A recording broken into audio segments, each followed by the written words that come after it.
The new skyscraper in the city had just finished its basic construction. In a single night, 666 teenagers, boys and girls, simultaneously committed suicide within its walls, completely naked.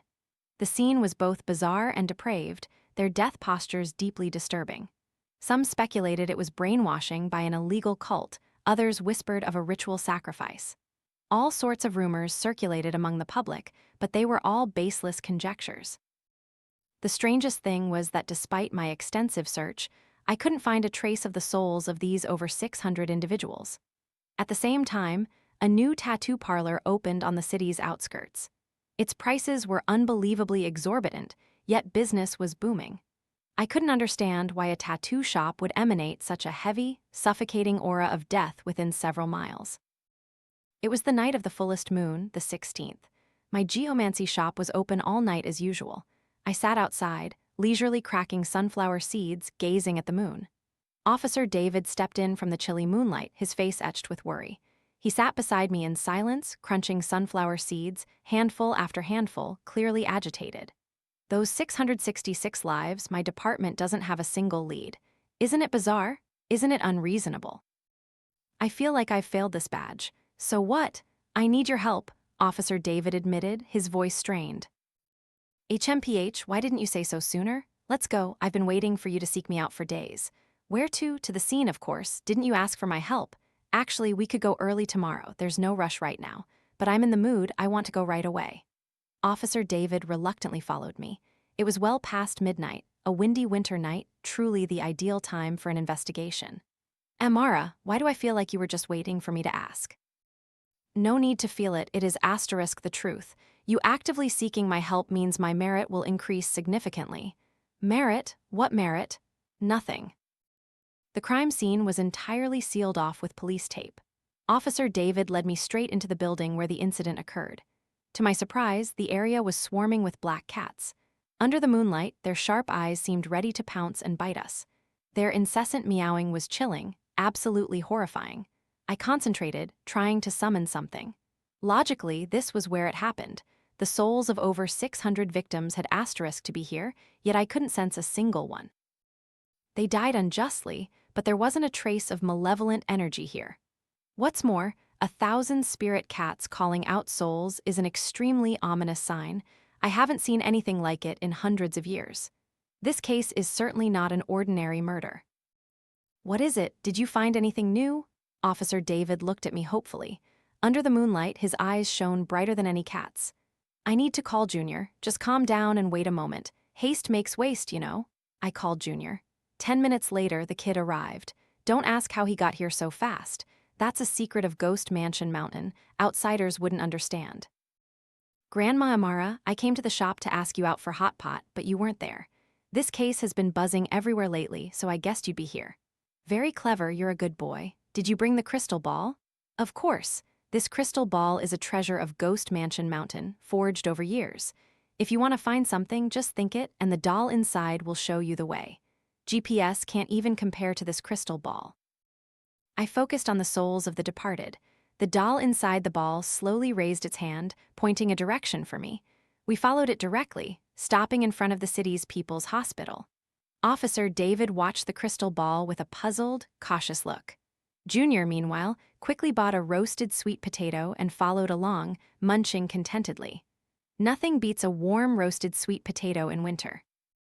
Stepping into the elevator, the doll's finger emitted a red glow, pointing directly to the 17th floor. So, up to the 17th floor. The sign indicated it was the maternity ward. Maternity ward? My heart filled with doubt, but no matter what, we had to go and see. The night was late and silent, the hallway eerily quiet. At the nurse's station, a single night shift nurse was dozing off. Seeing us, she immediately looked up, alert. Officer David showed his police ID and explained a few things. Junior and I stopped in front of room 18. I pressed my face against the small window, peering inside. A new mother, Lily, was comforting her baby. Her abdomen continuously emitted a dark aura, and her entire body was shrouded in a heavy, murderous energy. This was it, exactly. But what truly startled me was the baby in her arms. It should have been a stillborn, a fetus that died in the womb during pregnancy.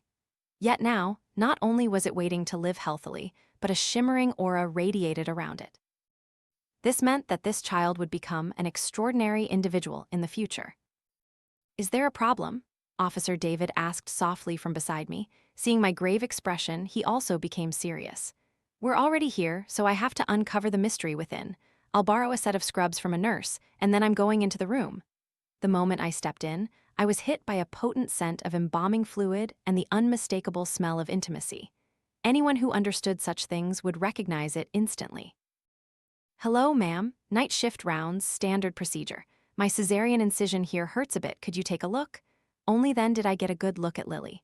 She had a gentle face, her features not those of a malicious person, yet her complexion was poor, pale with dark circles under her eyes and a hint of malevolent energy emanating from her forehead.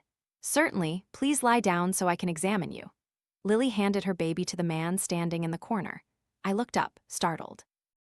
This man possessed absolutely no life force, which was why I hadn't sensed his presence when I entered. Yet his face was rosy, his eyes bright and clear, completely indistinguishable from a living person. Suppressing my suspicion, I first examined Lily's abdomen, already trying to come up with an excuse to thoroughly inspect it. She proactively spoke, "Save me a lot of trouble," and smiled, unbuttoning her hospital gown to reveal her belly, which made me jump. A tattoo covered her entire abdomen. Tattoos weren't unusual, but what was eerie was that she had Bat Din Hodu tattooed there. In ancient texts, this South Sea god is depicted with a human face, 2 green snakes as earrings, and 2 red snakes under his feet. But the Bat Din Hodu on her belly had no ears. Instead, 2 white snakes covered where the ears should be, and the red snakes at his feet were also white and pregnant, their bellies swollen. Lily's C-section scar was exactly where Bat Din Hodu's abdomen would be. The entire tattoo emanated a vast amount of dark energy. "Your tattoo is very unique. Where did you get it?" My husband found the tattoo artist for me. He said this design could ensure a safe pregnancy. At first, I didn't believe it, but 5 months into my pregnancy, the doctors said the fetus wasn't developing well and advised termination. I had no choice but to try it. Strangely, after getting the tattoo, the baby became normal and was born healthy. "Oh, really? That's incredible. Could you tell me where this tattoo artist is?" "I'd like to get one too." The problem definitely lay with this tattoo artist. As I chatted with Lily, I glanced at the man. From the moment I entered, he had been wary of me. When the topic of the tattoo came up, his eyes flared with intense killing intent. "The tattoo artist went abroad. He probably can't help you. Sorry." "Ah, is that so? What a pity." The man interrupted, his eyes warning his wife not to speak to me anymore. Lily immediately looked at me with a guarded, unfriendly gaze. At this point, there was no more pretending. I laid my cards on the table. "Borrowing life spans always comes with a price. Tell me the truth, and perhaps I can still save both of you. Otherwise, in a year at most, or a month at least, neither of you will make it." "I knew you weren't here with good intentions. Who exactly are you?"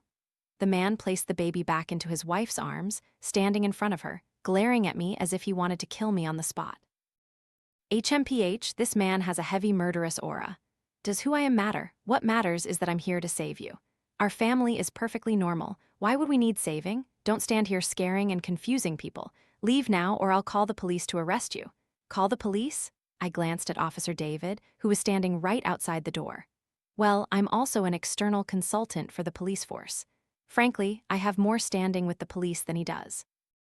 This man wants to call the police on *me? Hilarious.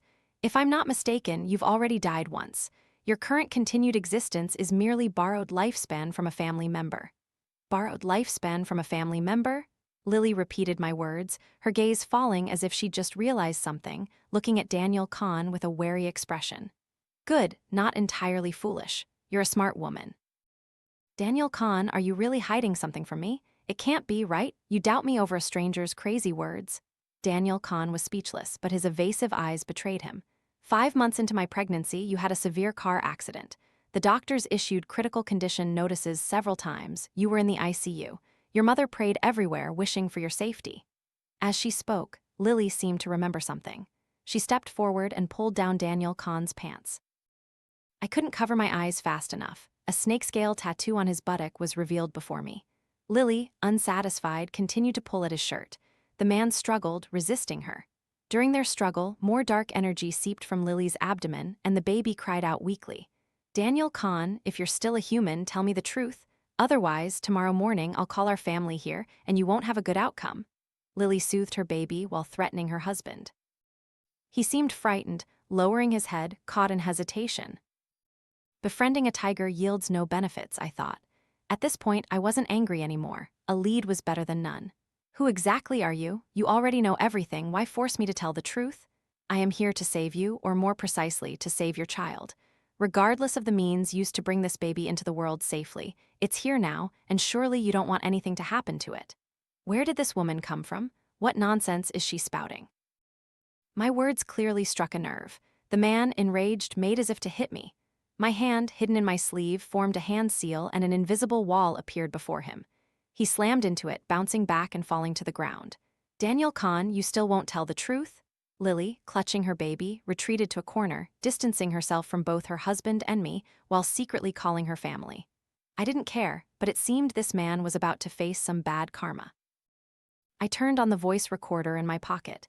I knew the answer to this, and I had plenty of experience. Lily, if you tell me, will I forgive you? Everything I did was because I loved you too much. I was forced into it. I'll forgive you, just tell me. We have a child now. What else can I do? The man feigned passion. The deceit in his eyes, no matter how hard he tried to hide it, was unmistakable.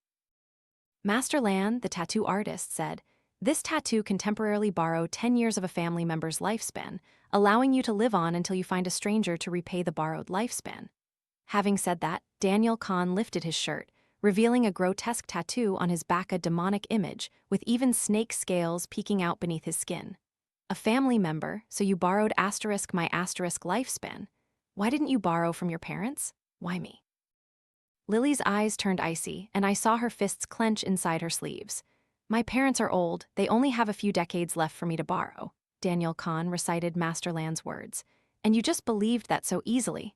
Believe it or not, you've seen the proof yourself, haven't you? Our child was born healthy, that's the evidence. After hearing this, Lily looked at the baby in her arms, saying nothing, as if silently agreeing with her husband. That Master Lan couldn't have helped you for no reason. What kind of agreement do you two have? He said my family had a special connection with him, so he didn't charge any money. I just need to refer more clients to him later. Oh, such a big favor, and he didn't take any money or demand any other benefits. Don't you find anything strange about this? I really can't comprehend how there can be such a thing as a free lunch in this world. What exactly do you want to say? Lily looked at me with a complex gaze. With just one glance, I knew that for her child's sake, she wouldn't deceive herself like Daniel Khan. Daniel Khan, tell me, did you really only borrow 10 years of her lifespan? Look your wife in the eye and say it again. I'm telling the truth, Daniel Khan insisted, but he couldn't meet Lily's gaze, his panic clearly visible. If you don't want to say it, then I'll say it for you. In total, you borrowed 40 years of your wife's lifespan. Of that, Master Lan took 20 years, leaving you with only half. Therefore, your wife only has 1 month left to live. As soon as I finished speaking, Lily stumbled, almost falling. Her health condition? She understood it best and knew whether I was lying or not. No matter who you are, knowing so much, you must have a way to save me. I don't want to die. My baby was just born. Please save me. Lily, clutching her child, knelt before me, tears of black sorrow streaming down her face. At this moment, she no longer had the presence of mind to interrogate Daniel Khan. I sighed softly. She was a good person, but now the malevolent energy had penetrated her very marrow. How could I save her? Moreover, I still didn't fully understand the mystery behind the tattoo on her abdomen. Daniel Khan, tell me, where is this Master Lan and how do you contact him? He gave me a phone number, said I could only reach him at 12:00 p.m. He wouldn't answer at any other time. I only know he runs a tattoo parlor, but he didn't specify where. Daniel Khan's words sounded utterly sincere, not like a lie. You shouldn't stay in the hospital anymore. Pack your things and come with me to the police station. Your abdominal wound needs retreatment. Otherwise, I won't continue. Lily immediately understood my meaning. I affixed a yellow talisman to her wound, then used cinnabar mixed with the urine of a virgin boy to completely cover the tattoo on her belly, temporarily suppressing the malevolent energy it emitted. The tattoo ink definitely contained embalming fluid, and not just any embalming fluid, but from those who died unjustly. Otherwise, the malevolent aura wouldn't be so intense. Recalling how the crystal ball led me here sent shivers down my spine. I hoped it wasn't what I thought. This bizarre tattoo was intimately connected to the case of the 666 teenage suicides. Currently, it appeared that was precisely the case. "Will I go to jail at the police station? But I'm a victim," Lily cried out in despair. "Whether you go to jail or not, I can't decide. Going to the police station is mainly because it has the strongest positive energy, which can temporarily protect your body from further deterioration." I explained patiently, genuinely feeling pity for this woman. "What about me? I'll go with you to find Master Lan. He's the real mastermind." Daniel Kahn, desperate to live, clung to me like a drowning man to a straw. By now, he probably understood to some extent that Master Lan was not as trustworthy as he had imagined. As we were talking, an old, frail man pushed open the door, followed by a distinguished lady and several suited bodyguards. "Father, Mother, how did you get here so fast?" "Lily, your father heard everything over the phone. Don't worry about the rest, your father is here." The old man spoke with a clear, resonant voice, his sharp gaze fixed on Daniel Kahn with clear malice. At his signal, the bodyguards immediately gagged Daniel Kahn and dragged him into the restroom. More than 10 minutes later, Daniel Kahn was dragged out, his face bruised and swollen, gasping for breath, sprawled on the ground like a dog at a funeral. For this scene, I had only 2 words to describe my mood: pure satisfaction. "My lady, I don't know how to address you. I am Amara, a geomancer specializing in peace and safety, and also an external consultant for the police, dealing with non-scientific cases." Upon hearing this, the old man looked enlightened, though not particularly surprised. Living to his age, perhaps nothing was truly unacceptable. "So, Lily needs your help. If my daughter overcomes this tribulation, our family's fortune is in the tens of millions. You can take whatever you deem appropriate." Haha, with those words, I consider life to be important. Let's save the person first. A wealthy family, not bad, not bad. Following my instructions, Officer David took Lily and her child back to the station first. Junior directly restrained Daniel Kahn, his grip like crab pincers clamped onto Daniel Kahn's arm, not letting go for even a second, not even when he needed to use the restroom. Not bad, not bad. Our junior has improved a lot, very thorough in his work. If the bizarre tattoo was connected to the teenage suicide case, it couldn't be just because of someone like Daniel Kahn that so many young people were targeted. He wasn't significant enough. So, were there more of these strange tattoos? Was Daniel Kahn not an isolated case? Thinking this, I picked up the crystal ball. The doll inside slowly raised its hand again, pointing a direction for me. Leaving the hospital, and with Daniel Kahn in tow, flying on clouds wasn't an option, so the 3 of us hailed a taxi. Following the doll's guidance through the city, we eventually stopped in front of a nightclub. The doll pointed straight inside. Junior and I exchanged glances. Both of us could feel the overwhelming malevolent energy radiating from within. We paid the driver, got out, and led Daniel Kahn straight inside. "Hey, no way, you're a police consultant and you're taking me into a nightclub. Shut up, say another word and I'll cut out your tongue." Junior glared at Daniel Kahn's bruised face, clearly disgusted.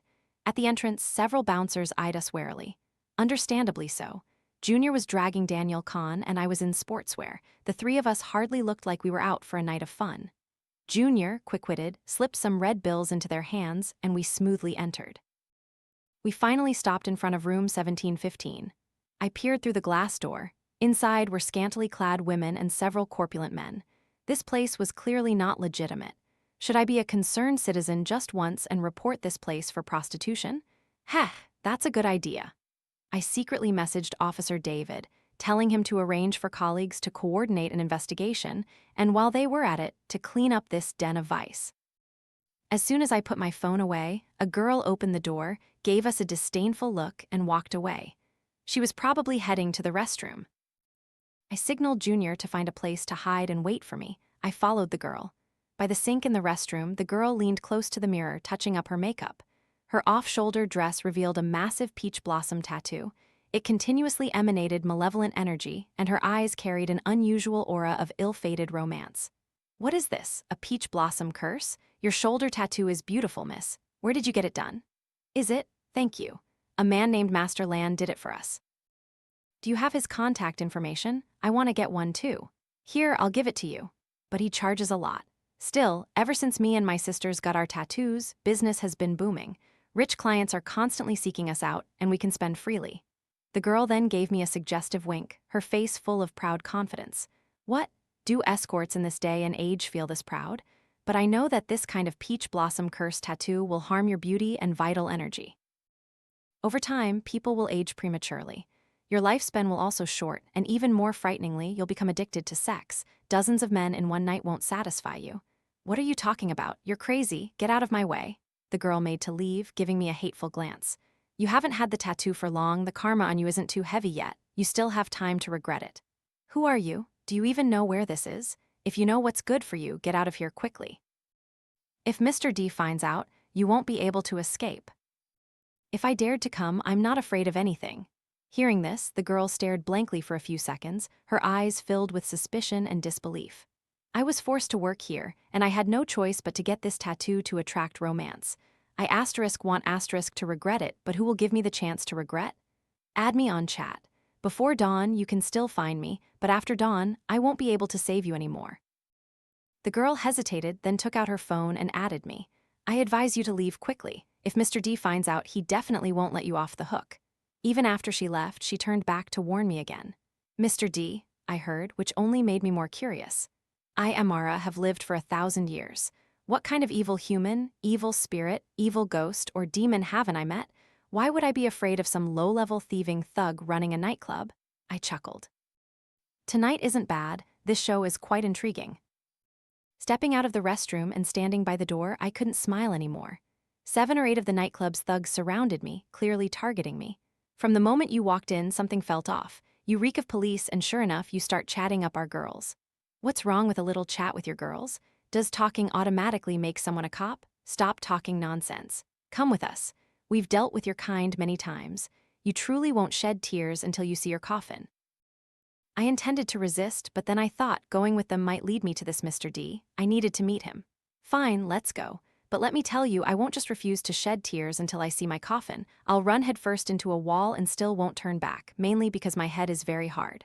Perhaps my attitude was too unusual. The burly men exchanged glances. The leader shoved me, telling me to hurry up. I turned back, glaring. Very well, I'll remember you. By my rules, I can't harm the living, but he'll die eventually.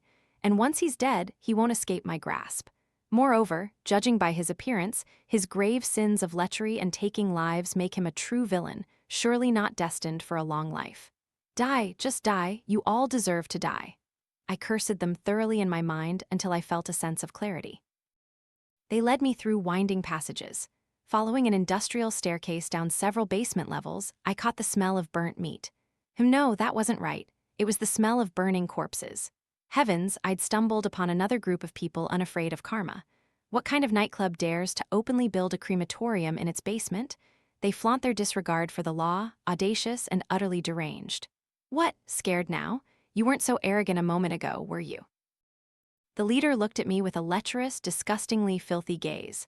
Whether I'm scared or not isn't important. What's important is whether you dare to touch me. As I spoke, I suddenly caught a strong whiff of embalming fluid and the lingering scent of sex, that same smell, identical to what was on Daniel, Khan, and Lily. I followed the scent with my gaze. A bald man was descending the stairs, a clear tattoo of a 3-headed, 6-legged bird on his scalp.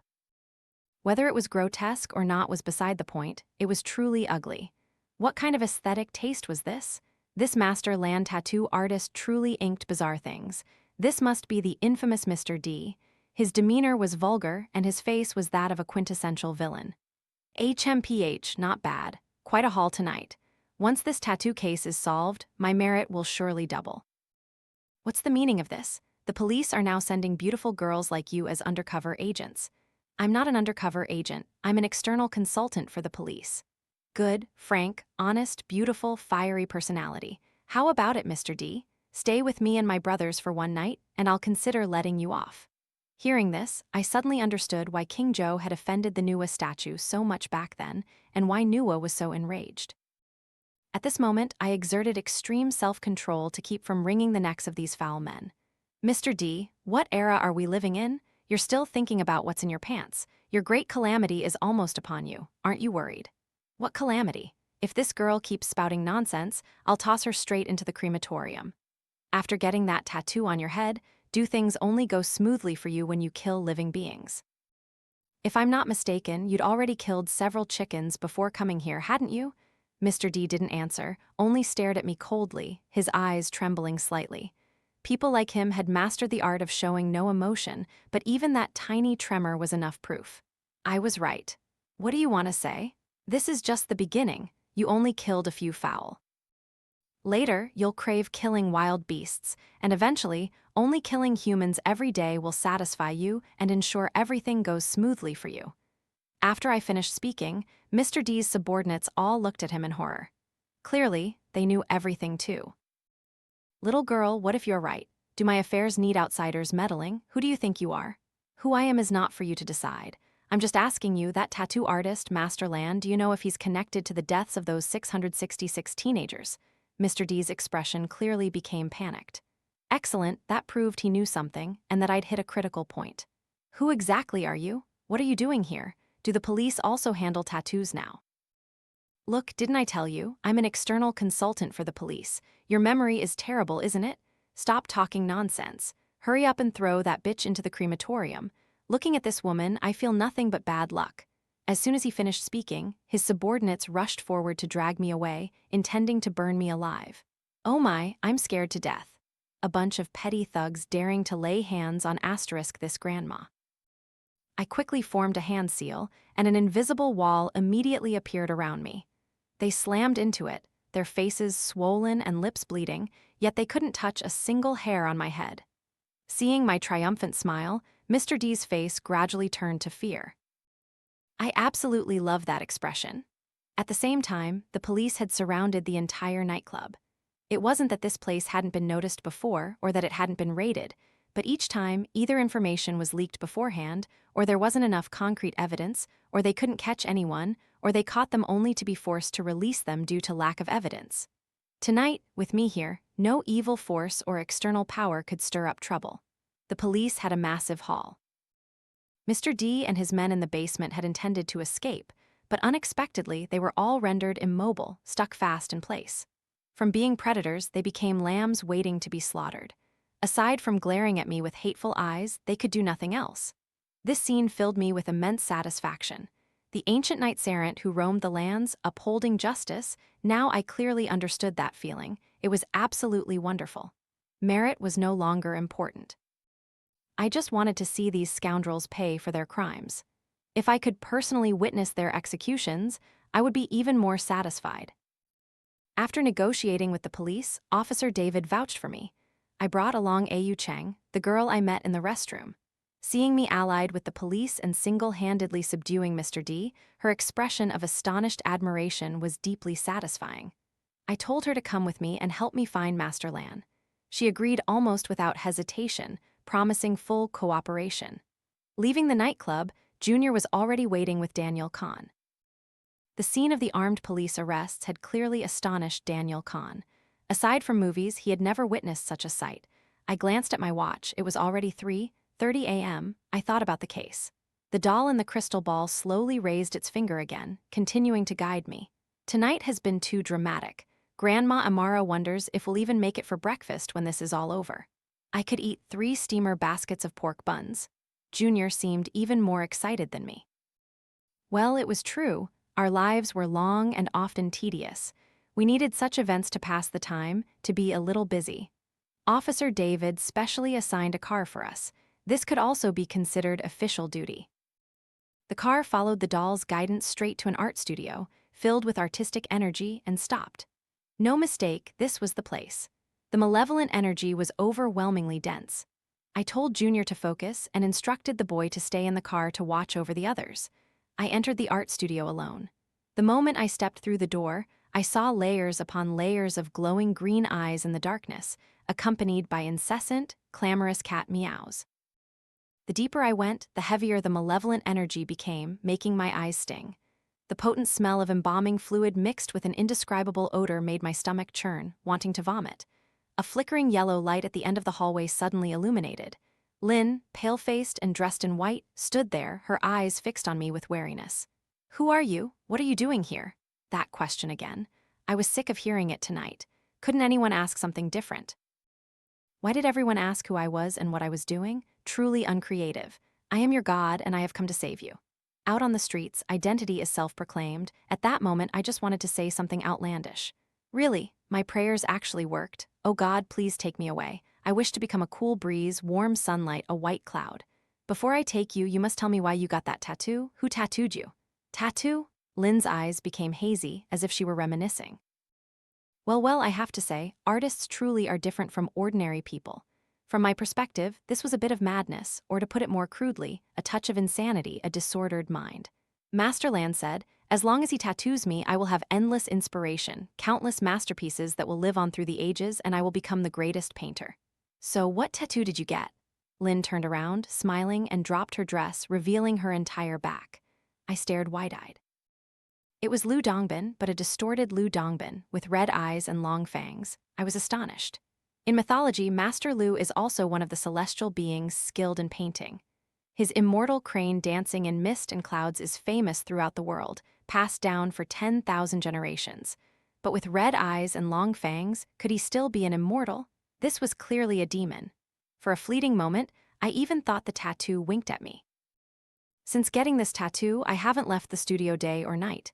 Endless inspiration, painting one masterpiece after another, reaching unprecedented heights. But I feel like I'm sick. Every day I go mad, wanting to drink blood.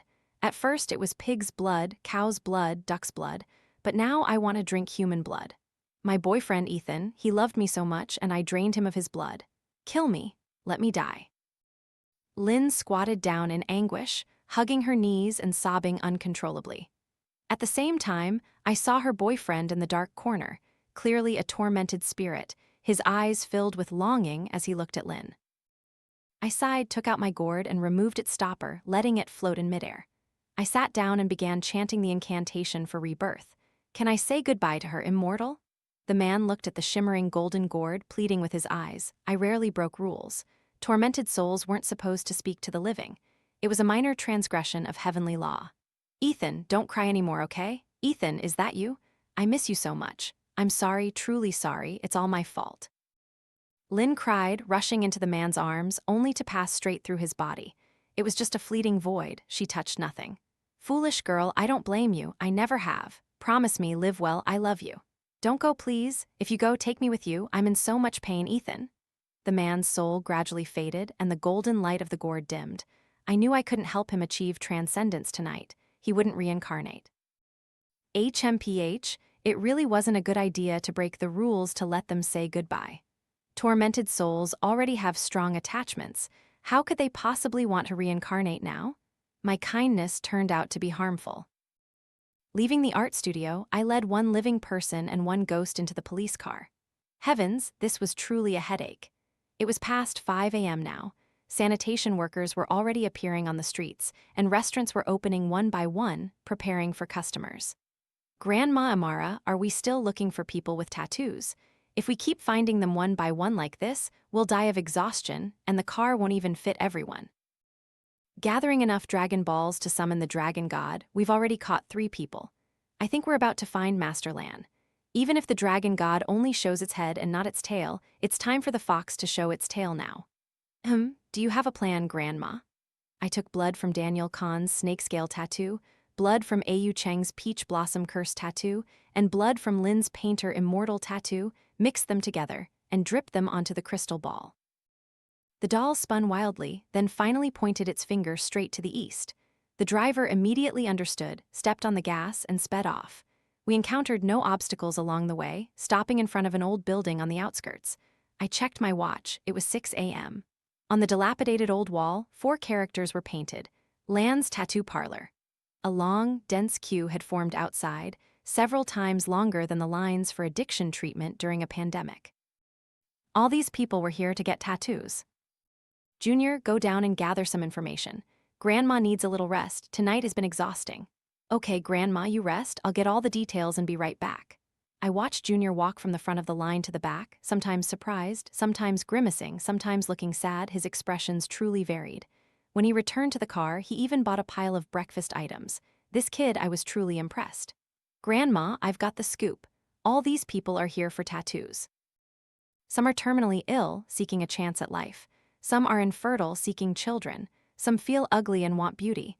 There are even kids who are bad at studying, seeking intelligence. The reasons for getting tattooed are all different. HMPH, they treat Master Lan like an omnipotent god. That means we weren't isolated cases. You all see how many people come to him for tattoos, so let me go.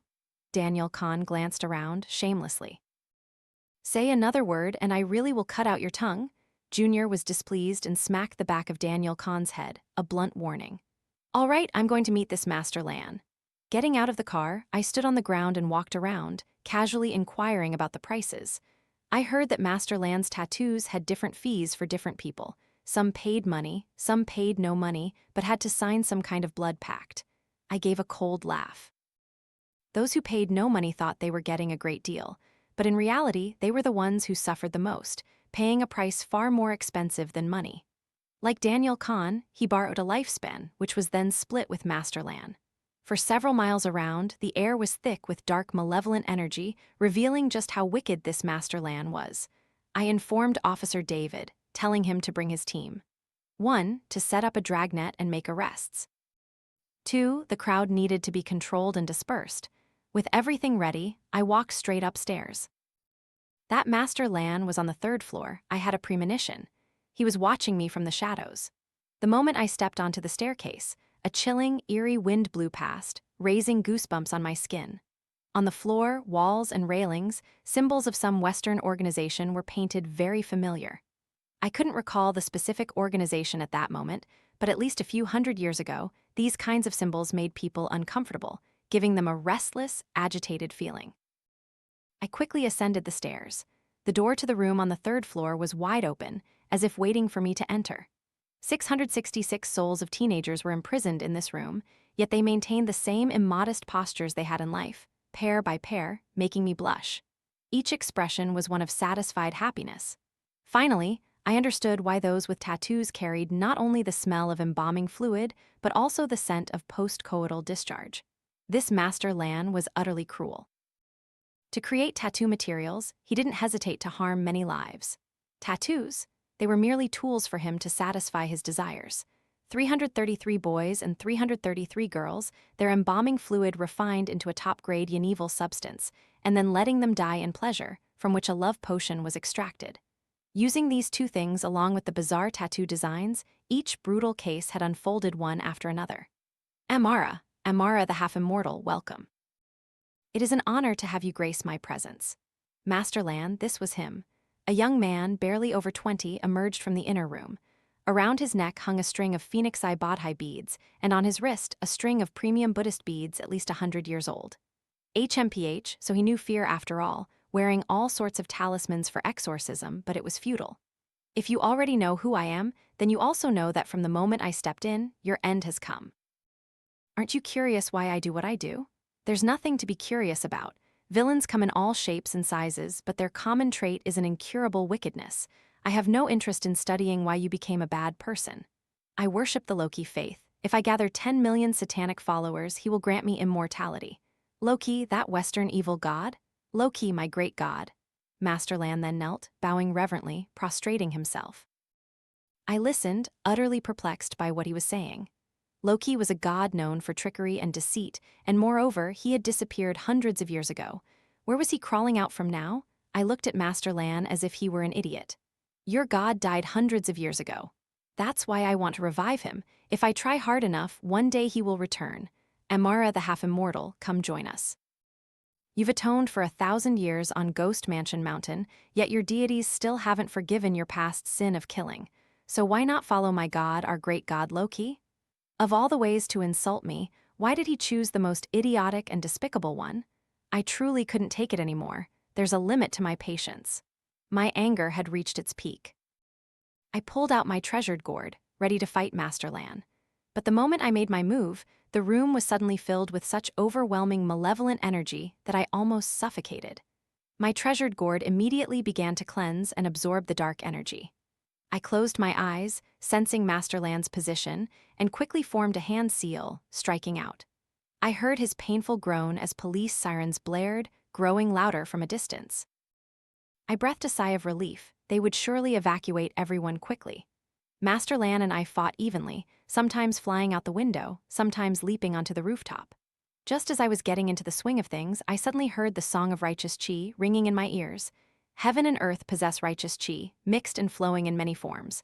Below it becomes rivers and mountains. Above it becomes the sun and stars. A vast, boundless force, swirling in the blue, majestic, and bright. In times of crisis, it reveals itself, a single stream of pure essence. Righteous chi never dies, evil chi cannot thrive. Grandma Amara, to deal with this trash, I'm playing the song of righteous chi to help you out. Go, Grandma, go. Let's finish this quickly, then go for hot pot later, okay? Oh my, what a good boy. Junior, you're amazing. I gradually gained the upper hand. Master Lan's face turned green and shriveled bit by bit, his hair turned white and fell out, and his teeth dropped out one by one. Finally, I landed a kick to his chest, sending him falling from the rooftop to the ground with a painful thud. Master Lan spat out a mouthful of black blood, lying helplessly as he looked at me. I'm not content with this. Just close your eyes and give up. Idiot. Master Lan exhaled his last breath, his eyes wide open. I watched his shriveled corpse rapidly decompose. Before I could even get a good look, it had turned into a pile of ash. Even his escaping soul dispersed into thin air. Grandma, what happened? He tricked people out of their lifespans and stole their fortune and blessings. This monster, who lived for hundreds of years, has finally completely disappeared and can no longer do evil. But this death is still too lenient for such a brazen type. But now, I don't even have the mood to lament Master Lan's cruelty. Since he died like that, the lifespan and blessings he tricked people out of haven't been fully used up. I must quickly collect them and return them to the innocent victims. As for the more than 600 male and female souls in the room upstairs, with Master Lan dead, the taboo disappeared, and they all flew out, surrounding me, weeping tragically. What a headache, but it can't be helped. Today's workload is quite heavy. The police found a barrel of embalming fluid and a barrel of unknown milky white liquid in the third-floor room. Officer David knew this was a big deal and specifically asked me how to handle it. I thought for a moment. It's best if I take them. Inside are the grievances of these more than 600 people. If not handled carefully, it could cause paranormal incidents. These more than 600 souls, even though I chanted the rebirth incantation dozens of times, none of them were willing to reincarnate. I was so frustrated I felt like my head would explode, so I had no choice but to temporarily confine them in my gourd and deal with them later. The full moon of the 10th month was perfectly round, another bright, clear night. Tonight was definitely going to be busy. The families of those more than 600 young men and women, some holding paper effigies, others cloth dolls, lined up waiting outside my geomancy shop. This was my only method. Smear the blood of their relatives onto the paper effigy or doll, then use embalming fluid to draw eyes and a heart on it. Their families would then go home and burn the effigy or doll. This way, after reincarnation, they could return to their old homes, albeit in new identities. And I, being soft-hearted, allowed them to retain the memories of their previous lives. I don't know if this decision was right or wrong, I just wanted to follow my heart. Grandma, what happened to Daniel Kahn later? He borrowed Lily's lifespan. Once it was returned, he immediately breathed his last. He was never a good person, so his death is simply his due, but his crimes weren't heaven-shattering, so he'll spend a few years in hell before reincarnating. What about their child? Didn't you say the baby should have been stillborn? Master Lan at that time took not only half of Lily's lifespan, but also several decades of her family's fortune and blessings, only then agreeing to help Lily give birth safely. The baby was born and is still healthy now. What happens later, we'll see. Nothing in life can be predicted. But Lily's father sent me quite a generous sum. There's a war going on abroad, so you can use this money to buy relief supplies. I still don't understand one thing. Lily got her tattoo 5 months into her pregnancy, but the mass suicide of over 600 people happened 5 months after that. Where did Master Lan get his tattoo materials from? Junior, why are you so foolish? Master Lan lived for hundreds of years. This wasn't his only crime. You can investigate whether there are similar cases nationally and internationally. I'm sure there are many. Perhaps his previous supply of embalming fluid ran out, so he decided to make more this time. Junior searched on his phone and indeed found news of similar incidents in many countries. 666 men and women dying mysteriously in a single night.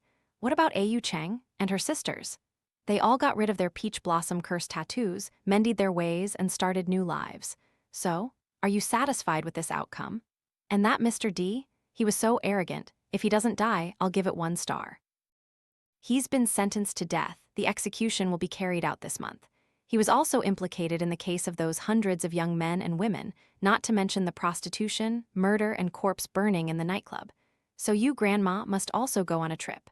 According to common practice for souls, he must also be put into the gourd to be refined into fertilizer, right?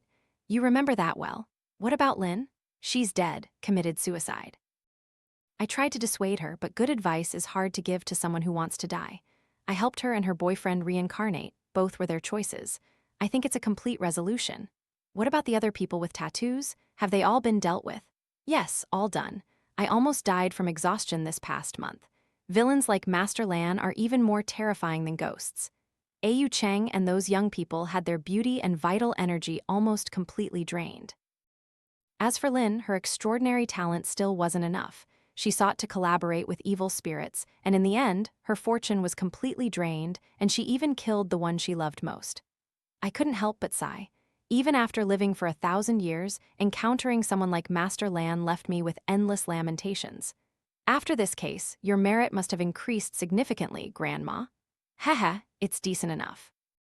I looked at the merit points in my palm, smiling from ear to ear.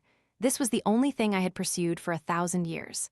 Grandma, let's go for hot pot. Today, with the snow falling, hot pot is perfect. All right then, make sure there's plenty of my favorite lamb meat. Don't worry, Grandma, Junior knows your taste best. A beautiful night, beautiful scenery, good wine, good food, and Junior serving diligently. Such a life is quite all right.